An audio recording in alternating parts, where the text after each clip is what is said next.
كن على درب التفاؤل عش حياتك بالفضائل وابتسم للغير تلقى بيننا أعلى المنازل بالمصاعب لا تبالي إذ تحديت الليالي. Bonjour mes chers élèves, j'espère que vous allez bien. Donc aujourd'hui, on va découvrir ensemble une nouvelle leçon de grammaire intitulée Les types de phrases.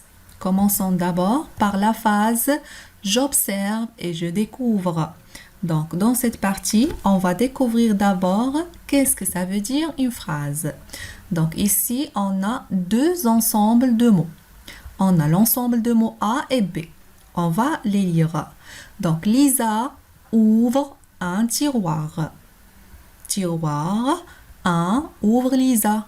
Donc, lequel parmi ces deux ensembles de mots a un sens complet? Bravo, donc c'est l'ensemble de mots A. Ça veut dire Lisa ouvre un tiroir. Très bien. La deuxième chose, regardez avec moi ici. Cet ensemble de mots, il commence par quoi?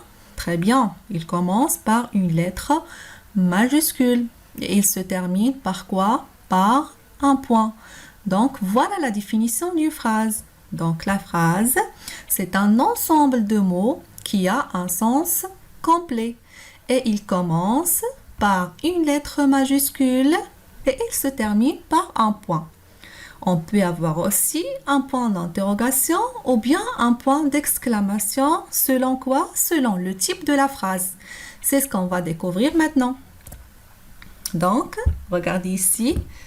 On va lire ces phrases. Commençons par la première phrase. Bébé descend du canapé.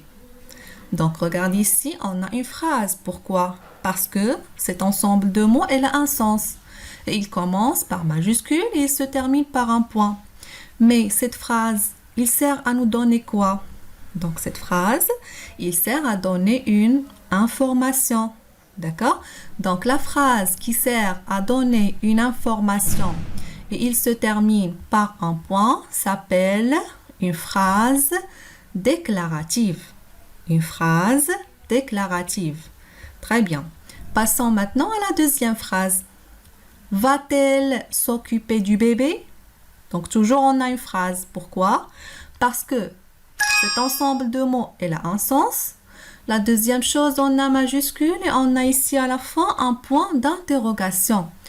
Donc ici, avec cette phrase, qu'est-ce qu'on fait?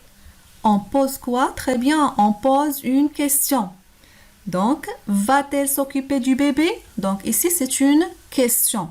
Donc, la phrase qui sert à... Il se termine par un point d'interrogation. C'est une phrase interrogative.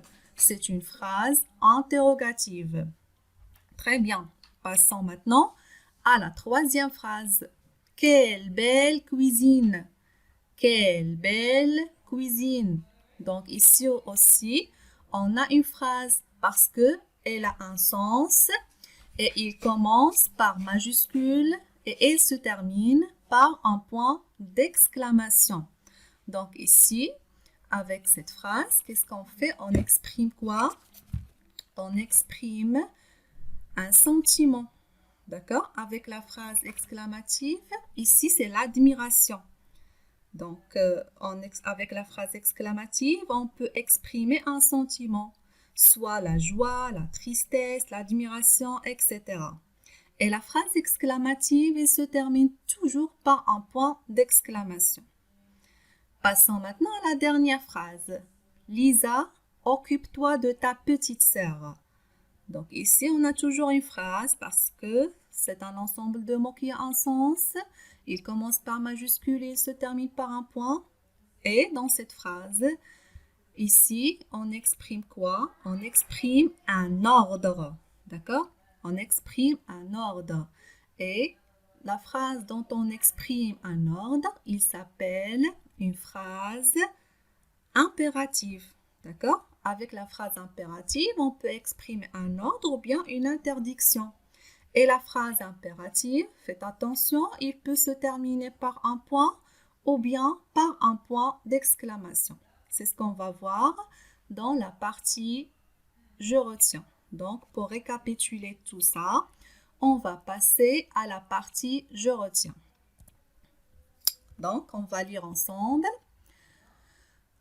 Un ensemble de mots qui a un sens complet est une phrase. C'est ce qu'on a vu. Donc, pour avoir une phrase, il faut y avoir un sens complet. Donc, vous avez ici deux exemples. Donc, le premier exemple, elle prépare du popcorn.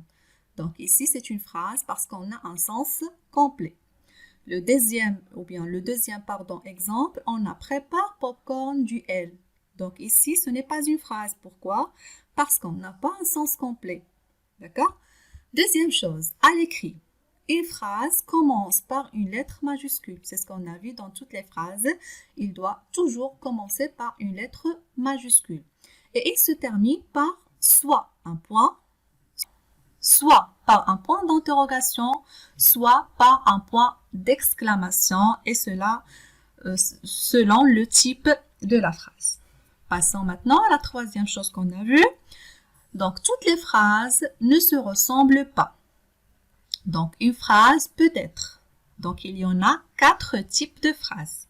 Donc, le premier type, c'est le type déclaratif. Ou bien, on dit la phrase déclarative. Et la phrase déclarative, il se termine par un point. Et on a dit aussi, il sert à donner une information. Il sert à déclarer quelque chose. Et vous avez ici un exemple. Aline aime son papa. Le deuxième type, c'est le type interrogatif ou bien la phrase interrogative. Il sert à poser une question. Il se termine par un point d'interrogation. Et vous avez ici deux exemples. Es-tu content? Qui est venu? La phrase exclamative, elle exprime un sentiment. Donc, soit la joie, la tristesse, l'admiration, etc. Il doit toujours se terminer par un point d'exclamation. Et vous avez deux exemples. Quel bon plat, comme Lisa est gentille. Le quatrième type, c'est la phrase impérative. Elle exprime soit un ordre, soit une interdiction. Elle a un verbe à l'impératif. Donc, toujours, la phrase impérative, il commence par un verbe conjugué à l'impératif. Et elle se termine par un point ou bien un point d'exclamation. Donc, vous devez faire toujours attention. Et vous avez ici deux exemples. Reste sage. Donc ici, la phrase, elle exprime un ordre. Ne parle pas. Donc ici, il exprime une interdiction. Donc, regardez ici, la première phrase, il se termine par point. Et ici, il se termine par un point d'exclamation. Donc, notre leçon d'aujourd'hui est terminée. Au revoir et à la prochaine. كن على درب التفاؤل عيش حياتك بالفضائل وابتسم للغير تلقى بيننا أعلى المنازل بالمصاعب لا تبالي إذ تحديت الليالي وإلى هام المعالي أنت في ركب الأوائل كن على درب التفاؤل عيش حياتك بالفضائل